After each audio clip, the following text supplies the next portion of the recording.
Hey, Matt from the A-Team here, and today's episode is shot on an iPhone, but I'm going to show you how to go from this to this. Today on 4-Minute Film School, we're creating cinematic lighting on an iPhone. Let's go.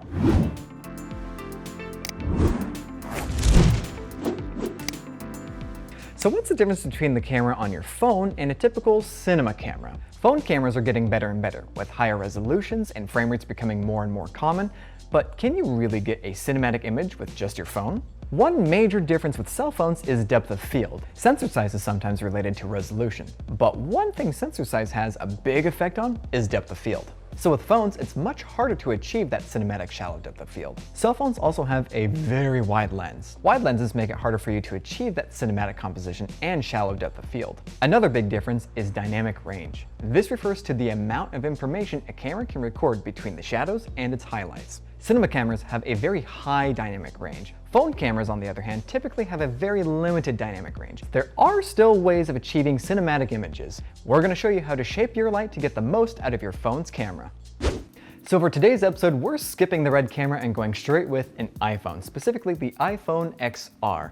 And we also have a few important things attached to it. We have the Filmic Pro app installed. One important thing to know is most phones have their video set to auto. You can't really adjust the shutter speed or the aperture or the ISO. However, the nice thing about Filmic Pro is you can adjust all that stuff. And this gives you manual control over your phone's camera. Another thing to note is we have a moment lens attached to our phone, specifically an anamorphic lens, which gives us that nice widescreen look. So for our first setup, we have two 120D Mark IIs with double CTO, which basically just means 2 layers of color temperature orange, creating a nice warm hue on our backdrop. Light is bouncing off of the wall here, hitting the diffusion. It's just providing a nice even layer of light onto the background, creating a nice silhouette of our subject. So for our second light, we have the Aputure MC acting as a practical within our scene. And this light is set to 5600 Kelvin to act as nice color contrast against our warm background. So for our last light, we have the Aputure 120D Mark II, and this light still isn't hitting our subject. In fact, it's hitting the camera, which creates some nice anamorphic lens flares. This daylight colored light gives some nice color contrast to the overall image.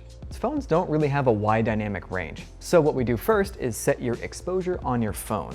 You can then modify the lights and the brightness of these lights to fit within that small dynamic range. We made sure each of our lights fit within that small range, but still differed enough to add some contrast to the image. Let's take a look at that shot put together.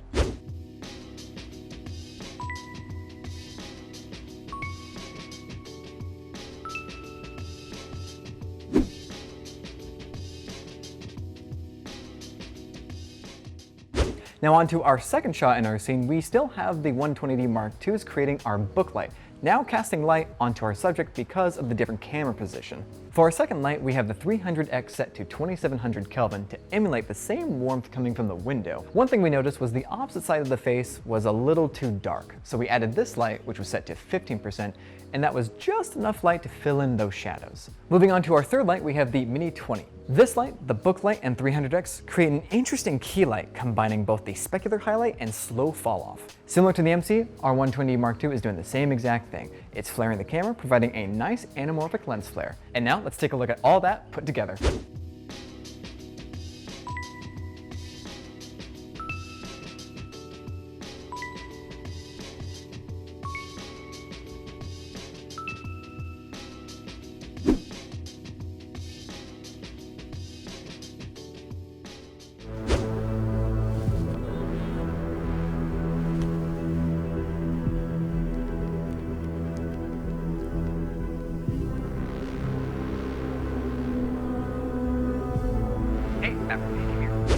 Time for a recap. In order to achieve cinematic images on your phone, there are 3 things to remember. 1. Use manual control.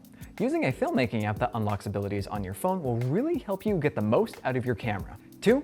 Light for dynamic range. Understand the limitations of your phone and fine-tune your lights in order to get the most range out of your lighting setup. And 3. Create your own depth. Using things like lens adapters, color contrast, and background lights can create depth without needing the shallow depth of field. Comment question of the day: what's a shot you can only get with a phone? Comment below for a chance to win an Aputure M9. If you've enjoyed this episode, make sure to like and subscribe for more online tutorials. I've been Matt with the A-Team. Thanks for watching 4-Minute Film School, and happy shooting.